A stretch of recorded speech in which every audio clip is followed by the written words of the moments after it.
সাবধান, কারো উপরে জুলুম করা যাবে না, অত্যাচার করা যাবে না, অবিচার করা যাবে না।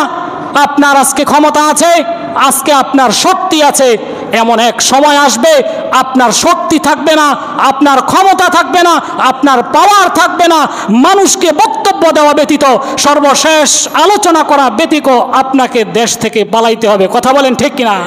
আল্লাহর পাকড়াও বড় কঠিন।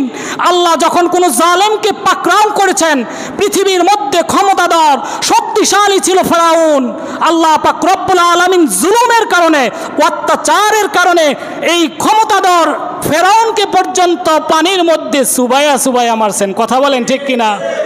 সুতরাং যে ব্যক্তি জুলুম করবে, অত্যাচার করবে সাধারণ মানুষের উপরে, জনগণের উপরে, আল্লাহ তাকে ছাড় দিবেন না। রাসূল করিম সাল্লাল্লাহু আলাইহি ওয়াসাল্লাম বলেছেন, ইত্তাকি দাওয়াতাল মাজলুম। আল্লাহর পয়গম্বর সাল্লাল্লাহু আলাইহি ওয়াসাল্লাম বলেন, ও আমার উম্মত, তোমরা মাজলুমের বদদুয়া থেকে বেঁচে থাকো। মাজলুম যখন বদদুয়া করে, মাজলুমের বদদুয়া থেকে তোমরা বেঁচে থাকো। ফাইন্নাহু লাইসা বাইনাহা ওয়া বাইনাল্লাহি হিজাব। কারণ মাজলুমের দোয়ার মাঝে এবং মহান আল্লাহ তাআলার মাঝে লাইসা বাইনাহা ওয়া বাইনাল্লাহি হিজাব, এই দুইয়ের মাঝখানে কোনো পর্দা থাকে না। মাজলুম দোয়া করতে দেরি, আল্লাহ পাক রব্বুল আলামিন তার দোয়াকে কবুল করে জালেমকে ধ্বংস করতে দেরি করেন না। কথা বলেন ঠিক কিনা? এই বাংলাদেশে জুলাই মাসের 1 তারিখ থেকে এই পর্যন্ত ছাত্র আন্দোলনকে কেন্দ্র করে যতগুলা মানুষকে নিহত করা হয়েছে, মানুষের উপর অত্যাচারের স্টিম রুলার চালানো হয়েছে, কত মায়ের বুককে খালি করা হয়েছে, কত স্ত্রীর কলিজার টুকরা স্বামীকে নিহত করা হয়েছে। এর কারণে আল্লাহ পাক রব্বুল আলামিন তাকে শেষ পর্যন্ত ক্ষমতা ছাড়তে বাধ্য করেছেন। কথা বলেন ঠিক কিনা? প্রিয় উপস্থিতি, কারণ জুলুমকে আল্লাহ সহ্য করেন না, পৃথিবীর সব কিছু সহ্য করেন। একজন মুসলমান হয়েও যদি একজন হিন্দুর উপরে জুলুম করে, আল্লাহ হিন্দুর পক্ষ নিয়ে, মুসলমানের বিপক্ষ নিয়ে মুসলমানকে ধ্বংস করে দেন। কারণ মুসলমান হওয়ার পর সে জুলুম করেছে। আল্লাহ পৃথিবীর সব কিছু সহ্য করেন, কিন্তু জুলুম সহ্য করেন না। আল্লাহর হাবিব সাল্লাল্লাহু আলাইহি ওয়াসাল্লাম হাদিসে পাকের মধ্যে বলেন, ইয়াকা ওয়া দাওয়াতাল মাজলুম, ও আমার উম্মত, তোমরা মাজলুমের বদদুয়া থেকে নিজেকে হেফাজত করো। মাজলুমের বদদুয়া থেকে নিজেকে হেফাজত করো।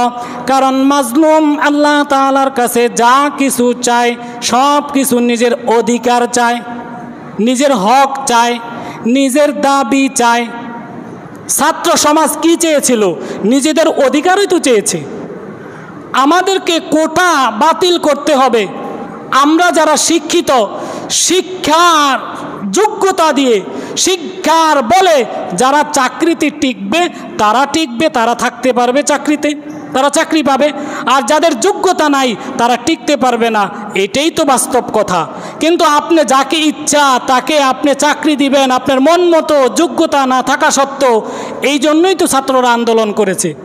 আমরা যারা শিক্ষিত, লেখাপড়া করেছি, আমরাও ইন্টারভিউ দিয়ে যদি ফার্স্ট হই, আমরা চাকরি করব। ওই অধিকারটা আমরা চাই, আমাদের হক চাই, আমাদের দাবি চাই।